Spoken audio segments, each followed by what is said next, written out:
让一下，让一下，这。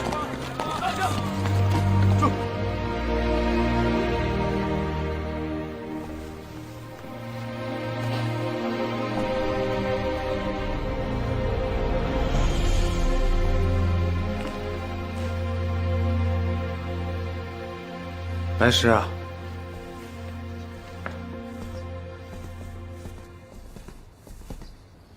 老师，什么时候到的？刚到。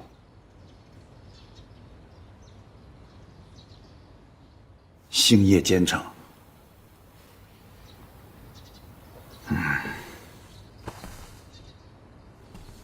老师，我保证说服周莹。 让他交出机器织布局所有的股份，还请老师网开一面。早知如此，何必当初呢？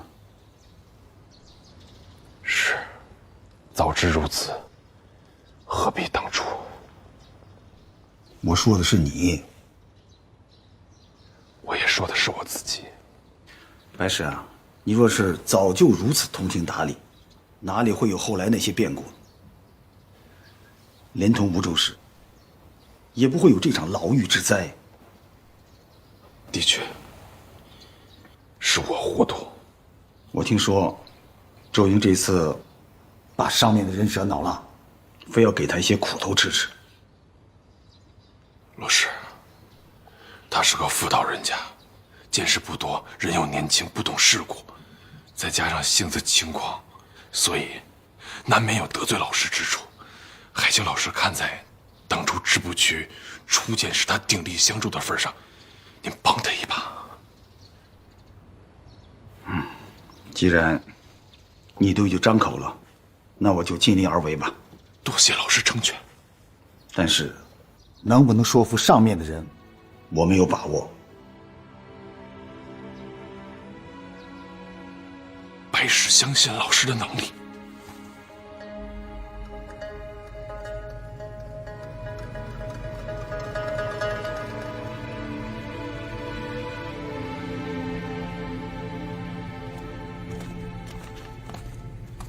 你们只有1炷香的时间。多谢。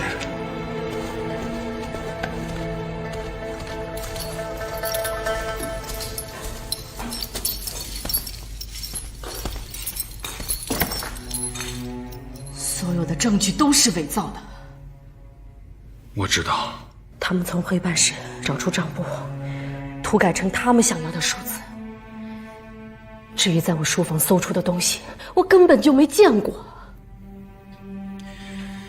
那些都不重要。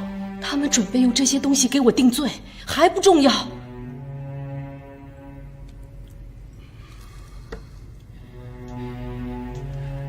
只要你交出机器织布局的全部股份，他们会给你定一个很轻的罪。不，我不交。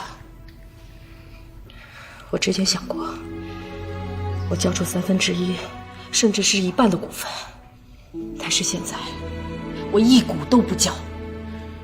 张长青在李大人面前夸下海口，说一定能拿到股份。如果拿不到，他不会罢休的。他不罢休，我不妥协，看我们谁能熬得过谁。你这又是何必呢？ 他们要的是什么？银子而已。而对于你来说，把这些银子赚回来不是什么难事啊。我不是舍不得银子，我是忍不下这口气。夫人，你看一看你在什么地方？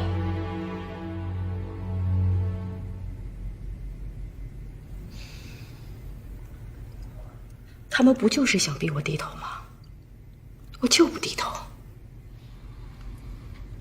当初徐润与唐廷书因为掌握了轮船招生局的许多内幕，当局投鼠忌器，也只能罢职了事。但是你呢？你现在手里有什么筹码？我是清白的，这就是我的筹码。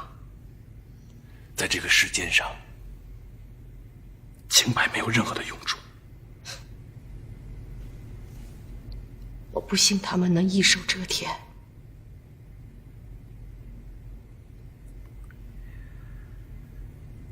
他们能。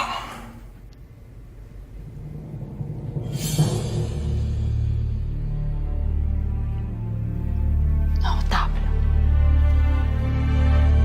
了就是一死。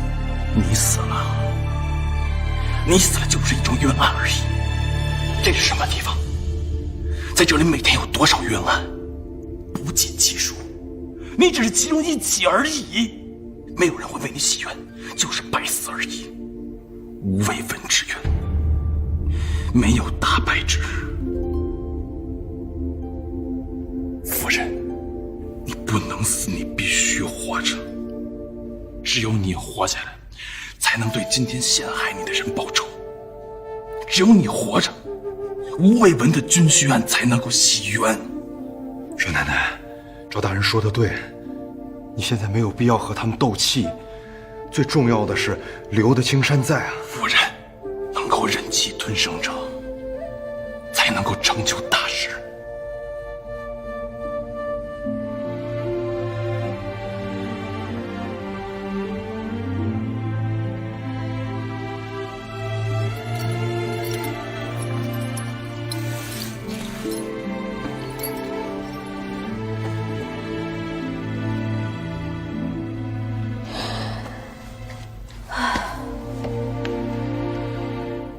我现在真的很想念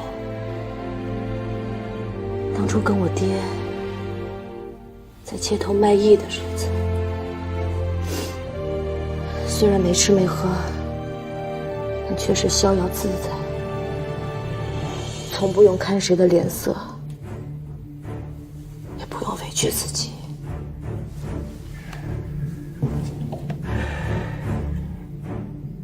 你现在回不去了。我们都想回去，但我们都回不去了。那个时候，你只是一个街头卖艺的女子，你只需要对自己负责。但现在，你是吴家的大当家。少奶奶，现在吴家3院200多口人，100多名掌柜，500多名伙计，大家都盼着你平安呢。如果你出了什么事儿，吴家就散了。我来前，二爷和四爷千叮咛万嘱咐，说不惜任何代价，一定要把你救出来。对了，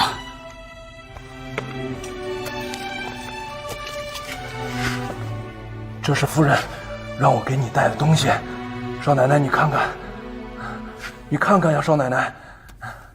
夫人说了，她现在没了丈夫，没了儿子，她不能再没有你这个女儿啊，少奶奶。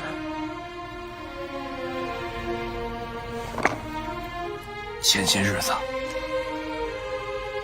我想说服沈星移背叛王爷，但他都没有同意。在我来之前，他来找我，他跟我说，只要能把你救出去，他愿意答应所有的条件。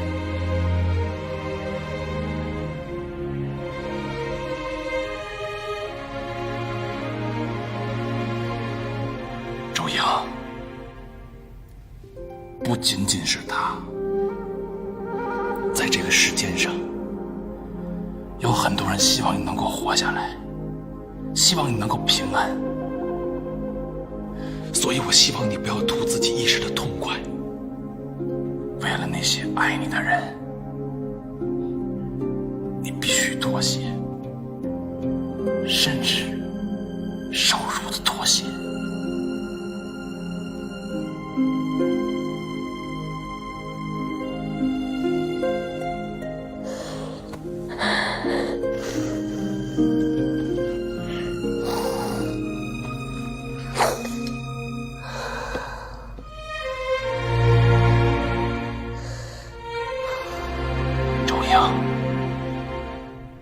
少奶奶，好，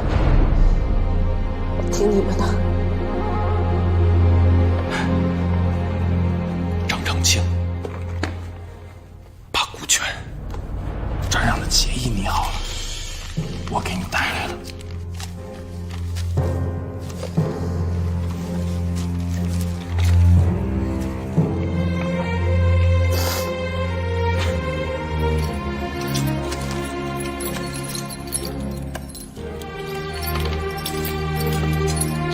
还有11堂大宴，我也带来了。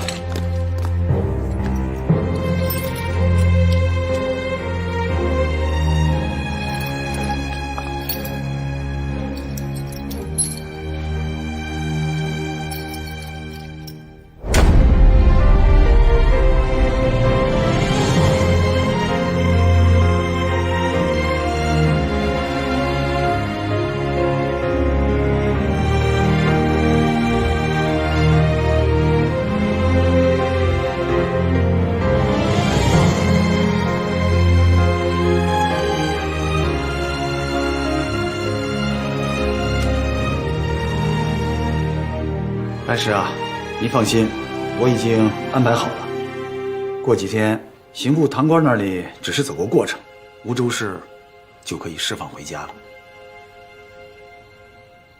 多谢老师。过些日子，我跟上面的人说一说，找个合适的机会，也让你官复原职吧。这个我已经不存妄想。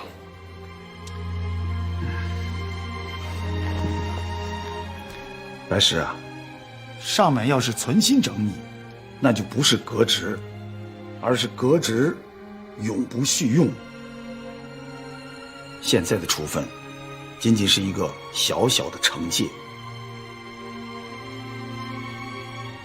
我另外还有一句话要提醒你：自古破国亡家之事，常与女色以相随。